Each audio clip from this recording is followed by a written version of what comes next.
10 محرم الحرام کی بہت سی فضیلت ہے اور تاریخ انسانیت میں 10 محرم کو بہت سے واقعات رونما ہوئے،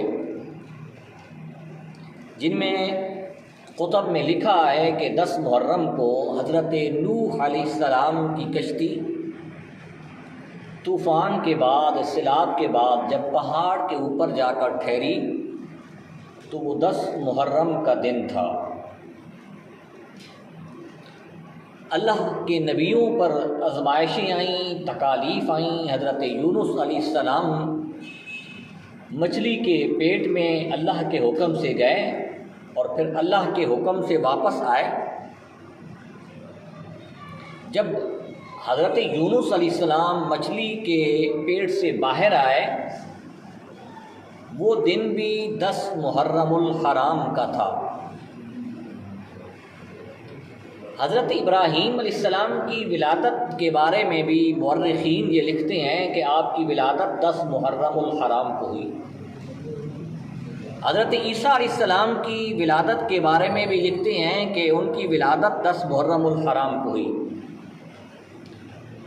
حضرت موسیٰ علیہ السلام کا مقابلہ قوم فرعون سے ہوا، تو جب قوم فرعون سے حضرت موسیٰ علیہ السلام کو اور آپ کی قوم کو نجات ملی اور فرعون غرق ہوا، تو کتب میں ملتا ہے کہ وہ دن بھی 10 محرم الحرام کا تھا۔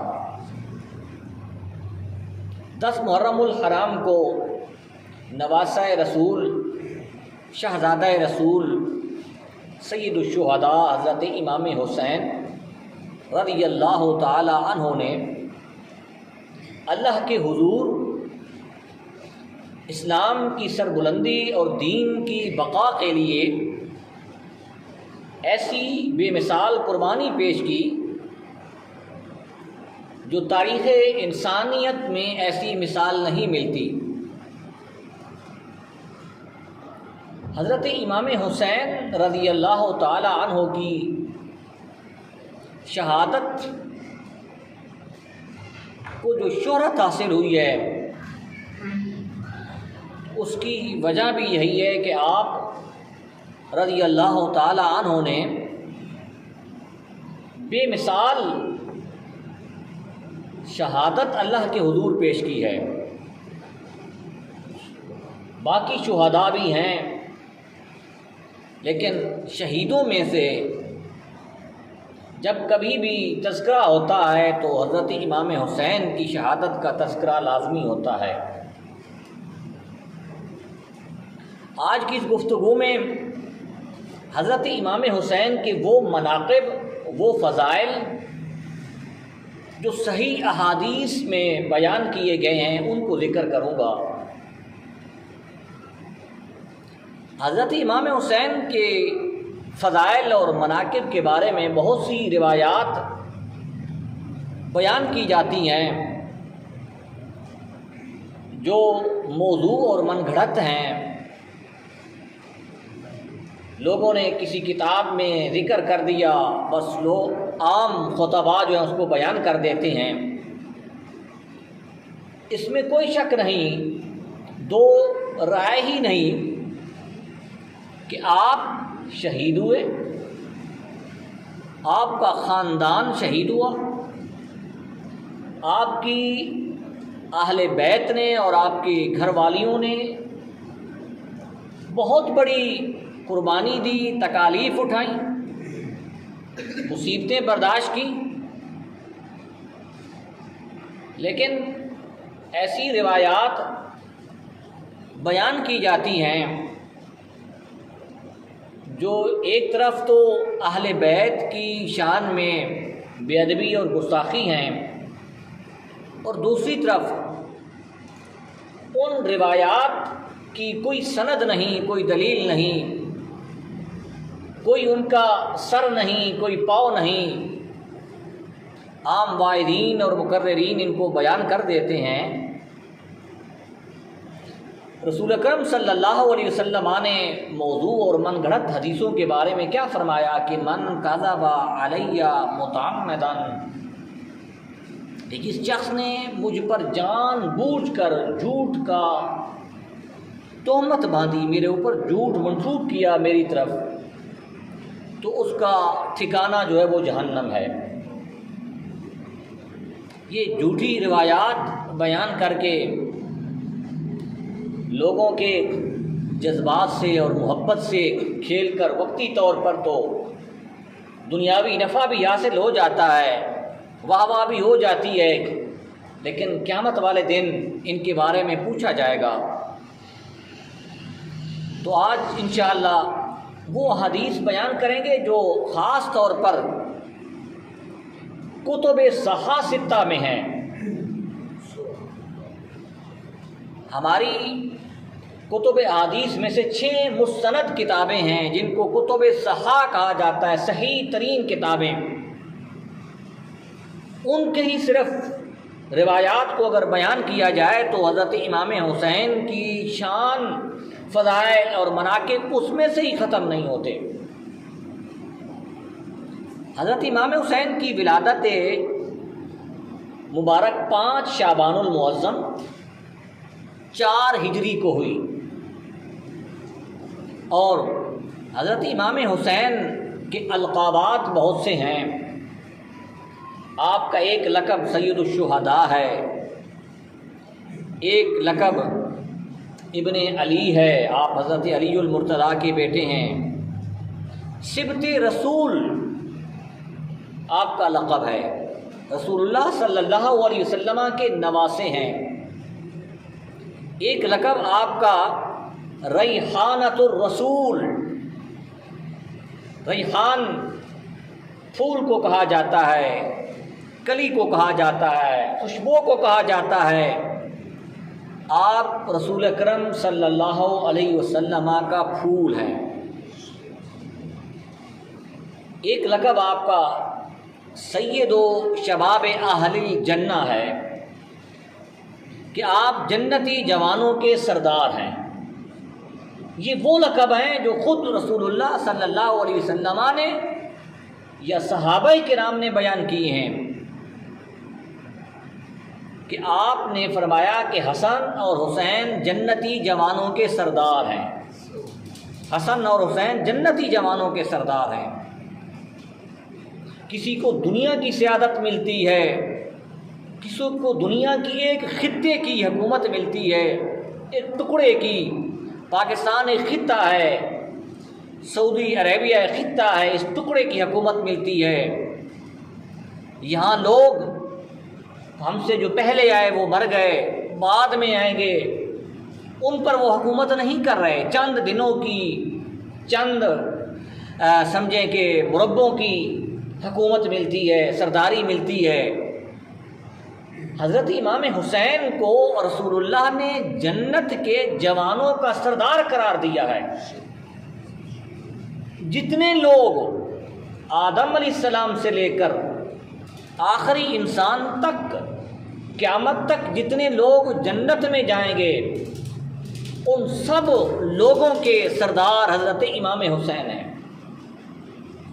جنت کی سرداری دینے کا جو ایک خاص فلسفہ اور مقصد ہے وہ یہ ہے کہ حضرت امام حسین کی جو سرداری ہے وہ صرف امت محمدی پر نہیں ہے، آپ کی سیادت، آپ کی سرداری تمام امتوں پر ہے۔ مطلقاً فرمایا کہ جنتی جوانوں کے سردار ہیں۔ حضرت امام حسین اور امام حسن رضی اللہ تعالیٰ عنہ کی جو مشابہت تھی وہ رسول اللہ صلی اللہ علیہ وسلم سے ملتی تھی۔ ایک حدیث مبارکہ ہے کہ رسول اکرم صلی اللہ علیہ وسلم کے چہرہ مبارک سے لے کر گردن مبارک تک جو چہرہ تھا یہ حضرت امام حسن اور رسول اللہ صلی اللہ علیہ وسلم کا ایک جیسا تھا۔ اور یہ بھی صحابہ کہتے ہیں کہ گردن سے لے کر قدم تک جو مشابہت تھی جسم مبارک کی وہ رسول اللہ صلی اللہ علیہ وسلم کے ساتھ حضرت امام حسین کی تھی۔ رسول اللہ صلی اللہ علیہ وسلم کے وصال کے بعد جس شخص نے رسول اللہ کی زیارت کرنی ہوتی، اس کے دل میں آپ کی محبت اور طرف جب پیدا ہوتی، وہ ان دو شہزادوں کو دیکھ لیتے، حسن اور حسین کو دیکھ کر رسول اللہ کی وہ زیارت کر لیتے تھے۔ سر سے لے کر پاؤں تک تصویر رسول تھی، تصویر رسول، رسول اللہ صلی اللہ علیہ وسلم کی تصویر امام حسن اور امام حسین تھے جی۔ پھر حضرت امام حسین کی جب ولادت باسعادت ہوئی، حضرت عباس رضی اللہ تعالیٰ عنہ کی زوجہ محترمہ، یہ بھی حدیث ہے، صحیح حدیث ہے، حضرت ام فضل بیان کرتی ہیں کہ میں نے خواب دیکھا کہ رسول اللہ صلی اللہ علیہ وسلم کے جسم اقدس کے گوشت کا ایک ٹکڑا میری گود میں، میری جھولی میں آ پڑا ہے۔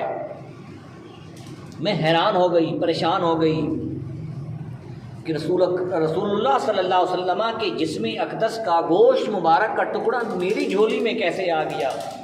میں نے خواب نبی کریم صلی اللہ علیہ وسلم سے بیان کیا۔ آپ نے فرمایا کہ فاطمہ سے، میری بیٹی فاطمہ سے میرا بیٹا ایک پیدا ہوگا جو تمہاری جھولی میں آئے گا، جو تمہاری جھولی میں کھیلے گا، جو تمہاری جھولی میں آرام کرے گا، یہ اس کی تعبیر ہے۔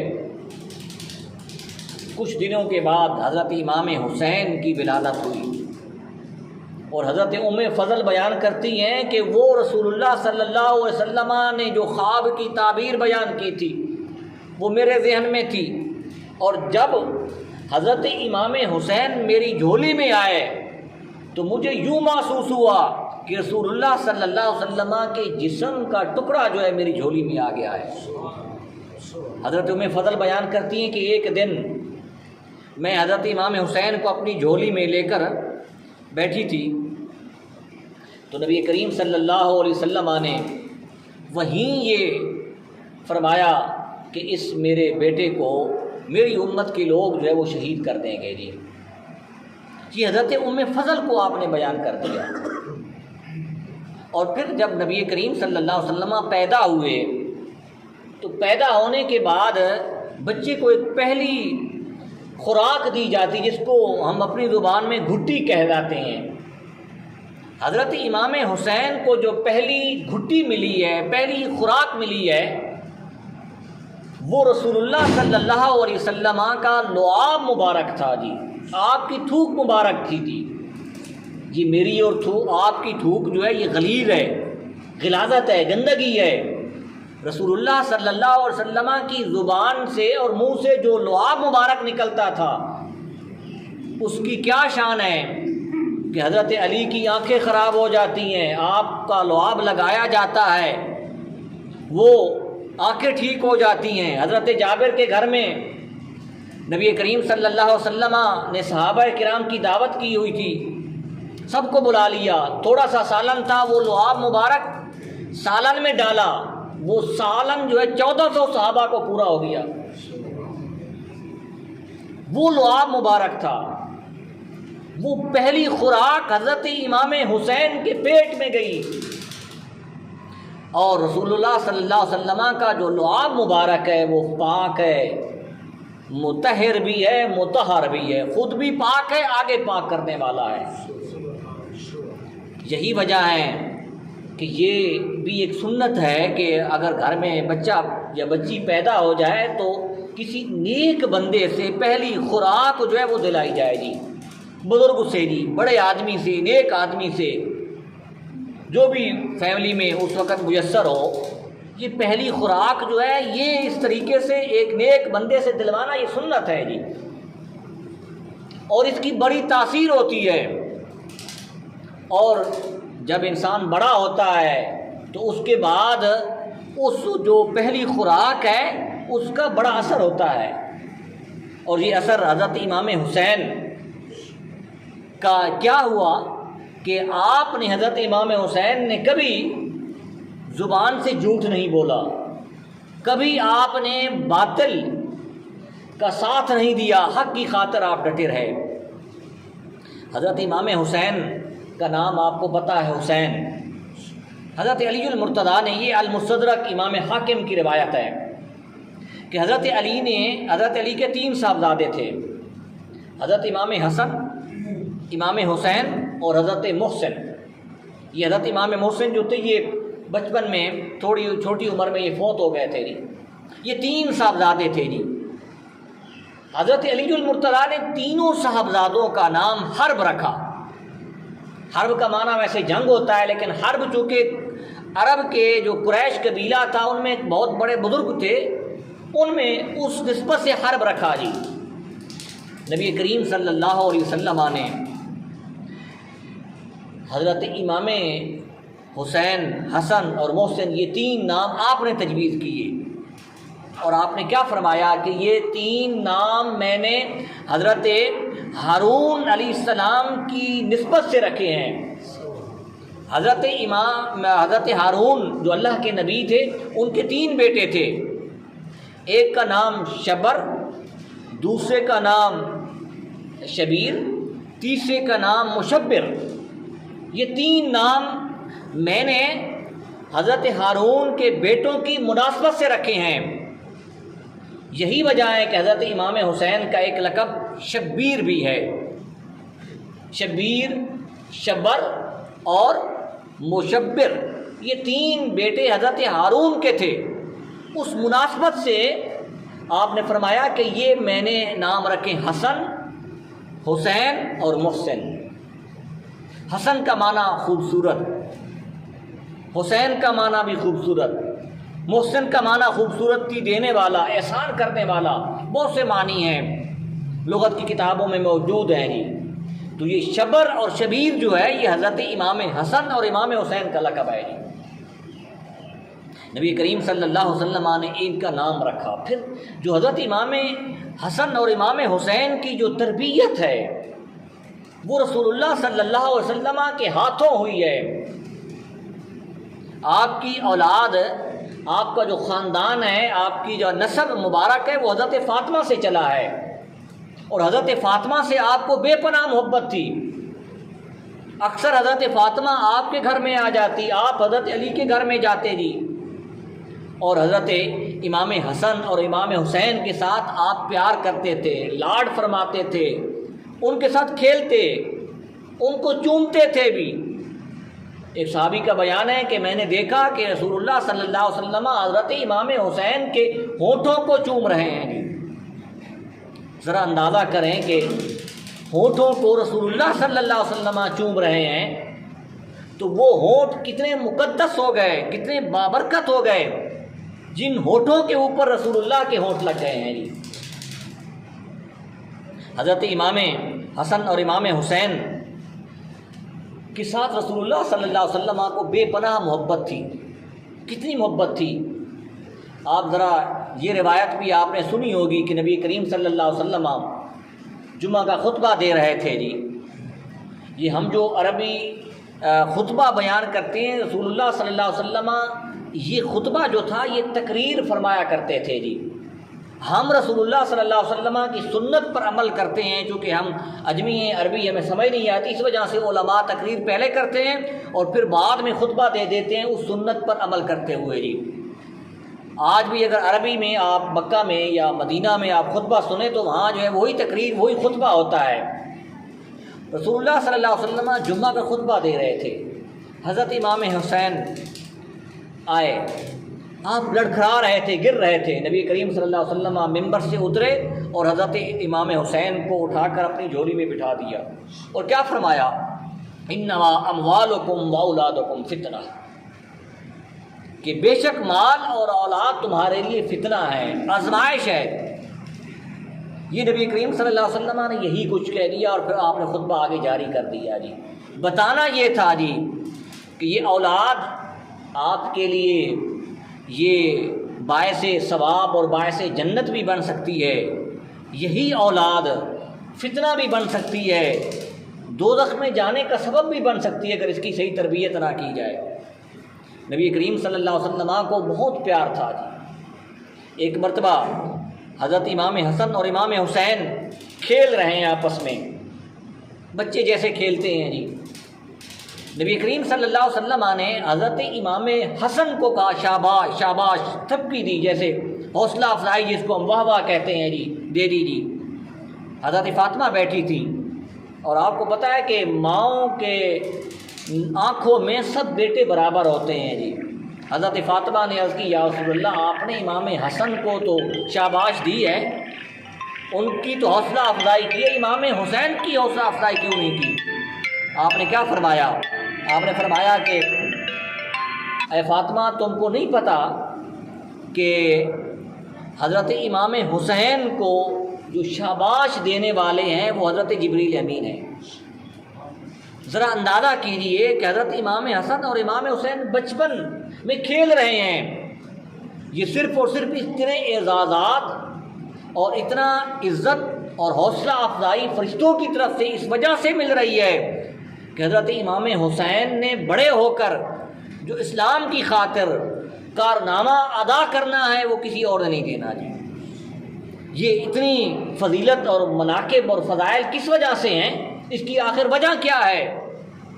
باقی بھی تو صحابہ بھی پیدا ہوئے، باقی بھی، لیکن اتنی فضیلت کہ حضرت جبریل امین آ کر آپ کو شاباش دے رہے ہیں، اس کی وجہ یہ ہے کہ حضرت امام حسین رضی اللہ تعالیٰ عنہ نے اسلام کی خاطر بہت بڑی قربانی دینی تھی جی۔ پھر آئیں، نبی کریم صلی اللہ علیہ وسلم سے پوچھا گیا کہ آپ کس سے زیادہ محبت کرتے ہیں جی؟ آپ کے دل میں کون زیادہ، آپ کے دل کے زیادہ کون قریب ہے؟ کس سے آپ زیادہ محبت کرتے ہیں؟ اس پر رسول اللہ صلی اللہ علیہ وسلم نے فرمایا کہ میں حسن اور حسین سے محبت کرتا ہوں، حسن اور حسین سے محبت کرتا ہوں۔ اور ایک روایت یہ بھی ہے کہ اے اللہ، میں حسن اور حسین سے محبت کرتا ہوں، جو شخص بھی ان دونوں سے محبت کرتا ہے اے اللہ تو ان سے محبت فرما دی۔ یہ آپ دعا فرما رہے ہیں حضرت امام حسن اور امام حسین سے محبت اور عقیدت کرنے کی کہ العالمین ان سے محبت فرما جو امام حسن اور امام حسین سے محبت فرماتے ہیں۔ نبی کریم صلی اللہ علیہ وسلم ایک دفعہ حضرت امام حسن اور امام حسین کو اپنی کاندھوں کے اوپر سوار کیا ہوا تھا جی۔ ذرا یہ بھی دیکھیں کہ جب مکہ فتح ہو رہا تھا تو حضرت علی المرتضیٰ رضی اللہ تعالیٰ عنہ نے عرض کی یا رسول اللہ، آپ میرے کاندھوں کے اوپر سوار ہو جائیں جی، آپ میرے کاندھوں کے اوپر سوار ہو جائیں۔ نبی کریم صلی اللہ علیہ وسلم نے فرمایا کہ اے علی، تم نبوت کا بھار نہیں اٹھا سکتے جی، اے علی تم نبوت کا بھار نہیں اٹھا سکتے جی۔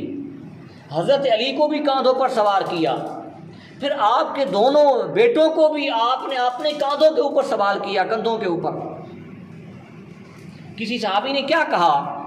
نعم الراکب، نعم الراکب، راکب کا مطلب ہے نعم المرکب، مرکب کا مطلب ہے کہ سواری کیسی ہے جی، نعم المرکب سواری کیسی ہے۔ آج ہم بھی دیکھتے ہیں کہ لوگ بڑی بڑی گاڑیوں کے اوپر سوار ہوتے ہیں، کوئی بڑی گاڑی کے اوپر سوار ہوتا ہے تو ہم اس شخص کو دیکھتے ہیں کہ یہ کون ہے جی، یہ اتنی بڑی گاڑی کا مالک کون ہے جی؟ نبی کریم صلی اللہ علیہ وسلم نے فرمایا کہ صرف یہی نہیں کہ نعم المرکب، سواری کیسی ہے، سواری کو نہ دیکھو اتنا، یہ بھی دیکھو کہ نعم الراکب، سوار ہونے والا کون ہے جی۔ آپ نے سوار ہونے کی فضیلت، سواری کرنے والے کی فضیلت بیان کر دی۔ حضرت امام حسن اور امام حسین کی بہت فضیلت ہے۔ حضرت امام حسن اور امام حسین نے اسلام کی خاطر جو قربانی دی ہے، اب اس کی طرف بھی آئیں۔ حضرت امام حسین نے یہ جو یزید کے ساتھ جنگ کی ہے، یہ صرف اور صرف یہ نہیں تھا جی کہ امام حسن نے اپنی حکومت کی خاطر، اپنی ذات کی خاطر، یا یہ ہے کہ ایک ضد اور انا اور تعصب کی خاطر آپ نے اس کی بیعت نہیں کی۔ حضرت امام حسین نے یزید کی جو بیعت نہیں کی، اس کے پیچھے ایک پورا ایک فلسفہ ہے، دین اسلام کا ایک پورا باب ہے۔ وہ باب کیا ہے کہ امام حسین رضی اللہ تعالیٰ عنہ نے یزید کی جو بیعت نہیں کی اس کی خاص وجوہات تھیں، خاص پس منظر تھا۔ وہ پس منظر کیا تھا کہ یزید فاسق و فاجر تھا جی، یزید فاسق و فاجر تھا۔ فاسق اور فاجر اس کو کہا جاتا ہے کہ جو علل اعلان شرع عام لوگوں کے سامنے گناہ کے کام کرتا ہو اور اس گناہ کے کاموں پر وہ ڈٹا بھی رہے، توبہ نہ کرے۔ حضرت امام حسین نے اس وجہ سے اس کی بیعت نہیں کی۔ دوسرا یہ تھا کہ یزید ظالم تھا، امام حسین نے ظالم کے ہاتھ پر ہاتھ نہیں رکھا۔ وہ ہاتھ حضرت امام حسین کا وہ ہاتھ رسول اللہ صلی اللہ علیہ وسلم کی زلفوں پر لگا ہوا تھا، آپ کے چہرے کو اس نے مس کیا ہوا تھا، آپ کے جسم مبارک پر وہ حضرت امام حسین کا ہاتھ لگا ہوا تھا۔ تو حضرت امام حسین نے ظالم کے ہاتھ پر بیعت نہیں کی۔ اور پھر حضرت امام حسین نے یزید کی اس وجہ سے بیعت بھی نہیں کی، یزید کے اندر بہت سی خرابیاں تھیں۔ ایک خرابی یہ بھی تھی کہ یزید شراب پیتا تھا جی۔ تو اس سے پتہ چلتا ہے کہ امام حسین نے جو یزید کی بیعت نہیں کی وہ اس وجہ سے نہیں کی کہ یہ شخص جو ہے یہ شرابی ہے، اور شراب کے بارے میں قرآن مجید فرقان حمید میں اور حدیث مبارکہ میں بہت مذمت بیان کی گئی ہے، اور یہ اخبث الخبائث بڑا گناہ قرار دیا گیا ہے۔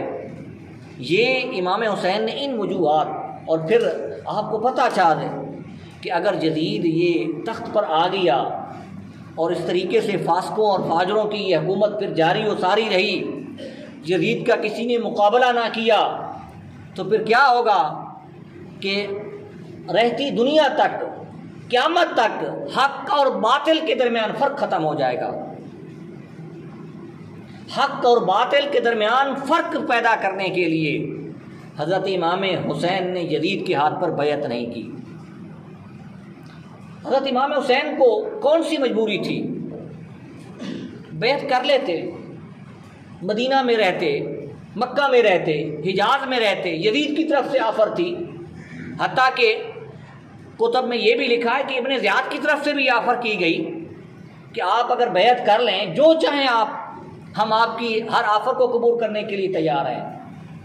حضرت امام حسین رضی اللہ تعالیٰ عنہ نے ان کی طرف سے جو آفر تھی ان کو بھی ٹھکرا دیا۔